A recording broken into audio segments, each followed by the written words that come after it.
എല്ലാവർക്കും പുതിയൊരു വീഡിയോയിലേക്ക് സ്വാഗതം. മുളപ്പിച്ച പയറും മത്തങ്ങയും ചേർത്ത് എളുപ്പത്തിൽ കുക്കറിൽ തയ്യാറാക്കുന്ന ഒരു ഒഴിച്ചുകറിയുടെ റെസിപ്പിയാണിത്. ഈ പയറും മത്തങ്ങയും നല്ലൊരു കോമ്പിനേഷനാണ്. എങ്ങനെയാണ് തയ്യാറാക്കുന്നത് നോക്കാം. 1 കപ്പ് മുളപ്പിച്ച പയറെടുത്തിട്ടുണ്ട്. ഇത് കുക്കറിൽ വേവിക്കുക. ഇനി കുറച്ച് വെള്ളം ഒഴിക്കണം. കുറച്ച് മഞ്ഞൾപ്പൊടിയോടെ ചേർക്കുക. ഉപ്പ് ഇപ്പോൾ ചേർക്കുന്നില്ല. ഉപ്പ് ചേർക്കാതാണ് വേവിച്ചെടുക്കേണ്ടത്. 2-3 വിസിലടിപ്പിക്കുക. കുക്കറിൻ്റെ വലുപ്പ വ്യത്യാസം അനുസരിച്ച് വിസിലിൻ്റെ എണ്ണത്തിൽ കുറച്ച് വ്യത്യാസം ഉണ്ടാകാമേ. ഇത് നന്നായിട്ട് വെന്തിട്ടുണ്ട്. വെന്തതിന് ശേഷം ഇതിൽ വെള്ളമൊക്കെ ഉണ്ടെങ്കിലും കുഴപ്പമൊന്നുമില്ല. ഇതൊരു പാത്രത്തിലോട്ട് ഞാൻ മാറ്റിയെടുക്കുകയാണ്. ഇനി അതേ കുക്കറിൽ തന്നെ 2 കപ്പ് ഫുള്ളായിട്ട് അതേ കപ്പ് തന്നെ മത്തങ്ങ അരിഞ്ഞത് ചേർക്കുക.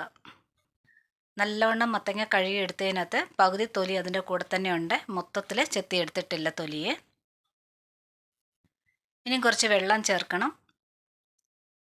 മഞ്ഞൾപ്പൊടി ചേർക്കണം.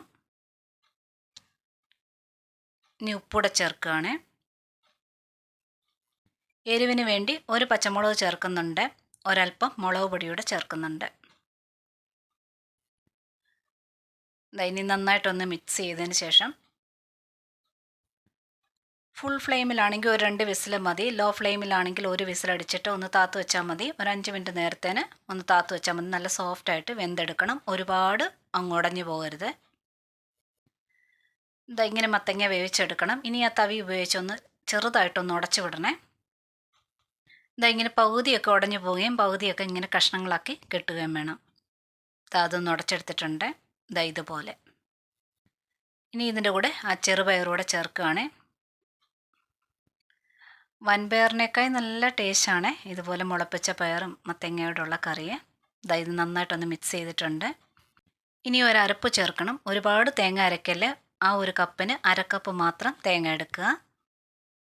2 ചുവന്നുള്ളി ചേർത്തിട്ടുണ്ട്. ഇനി ഒരു മീഡിയം സൈസ് 3 വെളുത്തുള്ളി, ഒരേ ഒരു വറ്റൽമുളക്.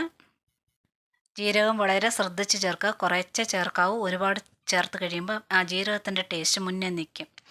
പാകത്തിന് വെള്ളം ഉപയോഗിച്ച് നന്നായിട്ട് അരച്ചെടുക്കുക. ഇനി അരപ്പൂടെ ചേർത്ത് നന്നായിട്ടൊന്ന് മിക്സ് ചെയ്തെടുക്കണം. ഇപ്പം ഇതിൽ പാകത്തിലുള്ള വെള്ളമുണ്ട്. നിങ്ങൾക്ക് അഥവാ വെള്ളം വേണമെന്നുണ്ടെങ്കിൽ ഒരുപാട് നീട്ടിയെടുക്കാതെ ഒഴിക്കുക. ഇനി കുറച്ചുകൂടെ ഉപ്പ് വേണ്ടി വരും. കുറച്ച് കറിവേപ്പിലൂടെ ചേർത്തിട്ട് മീഡിയം ഫ്ലെയിമിലിട്ട് ചൂടാക്കി എടുക്കണം. വെട്ടി തിളപ്പിക്കുകയോ ചെയ്യരുത്. ഇങ്ങനെ ഇളക്കിക്കൊണ്ട് തന്നെ നന്നായിട്ട് ചൂടാക്കി എടുക്കണം. അതിന് മേളിൽ കൂടി ഇങ്ങനെ ആവി പോകുന്ന കാണാൻ പറ്റും. അതാവുമ്പോഴാണ് ഗ്യാസ് ഓഫ് ചെയ്യേണ്ടത്. ഇത് ഇളക്കാതെ അങ്ങനെ വിട്ട് കഴിയുമ്പോഴത്തേന് തേങ്ങ ഇങ്ങനെ പിരിഞ്ഞ് വരുവേ. ആവി പോകുന്നത് നിങ്ങൾക്ക് കാണാൻ പറ്റുന്നുണ്ടല്ലോ. ഇങ്ങനെ ആകുമ്പോഴത്തേന് ഗ്യാസ് ഓഫ് ചെയ്യണം. ഇനി ഇതിൽ കടുക് താളിച്ചിടാനുണ്ട്. വെളിച്ചെണ്ണ ഉപയോഗിക്കുന്നതായിരിക്കും നല്ലത്. കടുക് ഇട്ടിട്ടുണ്ട്. കുറച്ച് ചുവന്നുള്ളിയോടെ ചേർത്തിട്ടുണ്ട്. ചുവന്നുള്ളി ഒന്ന് പകുതി വഴന്നതിന് ശേഷം വറ്റൽമുളക് ചേർക്കുക. വറ്റൽമുളക് ആദ്യമേ തന്നെ ചേർക്കുകയാണെങ്കിൽ ഒരുപാട് അങ്ങ് കറുത്തു പോകും. കുറച്ച് കറിവേപ്പിലൂടെ ചേർത്തിട്ടുണ്ട്. ചുവന്നുള്ളി ഒന്ന് ബ്രൗൺ ആകുമ്പോഴത്തേന് ഗ്യാസ് ഓഫ് ആക്കണം. കുറച്ച് കാശ്മീരി ചില്ലി പൗഡറോടെ ചേർത്തൊന്ന് ഇളക്കിയെടുക്കുക. കടുക് താളിച്ചൊഴിച്ച ഉടനെ ഇളക്കരുത്. അങ്ങനെ പെട്ടെന്ന് തന്നെ മൂടി വെക്കുക. ഒരു 1-2 മിനിറ്റ് നേരത്തേനെ ശേഷം ഇതുപോലെ തുറന്നൊന്ന് പതുക്കെ ഇളക്കിയെടുക്കുക. ഒരല്പം പുളി ടേസ്റ്റ് വേണമെന്നുള്ളവർക്ക് മത്തങ്ങ കുക്കറി വേവിക്കുന്ന സമയത്ത് ഒരു ചെറിയൊരു തക്കാളിയൂടെ ചേർക്കാവുന്നതാണ്. തേങ്ങ വളരെ കുറച്ച് ചേർക്കുന്ന കാരണം ആ പയറിൻ്റെ മത്തങ്ങയുടെ കോമ്പിനേഷൻ നല്ലവണ്ണം നമുക്ക് അറിയാൻ പറ്റും.